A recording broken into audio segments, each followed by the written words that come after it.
drużyną 2019 roku został Klub Sportowy Tytanii Wejherowo.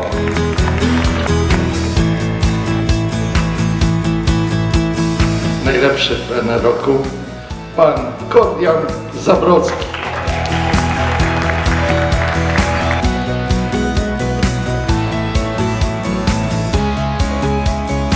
Najlepszym sportowcem roku 2019 jest Marcin Chabowski.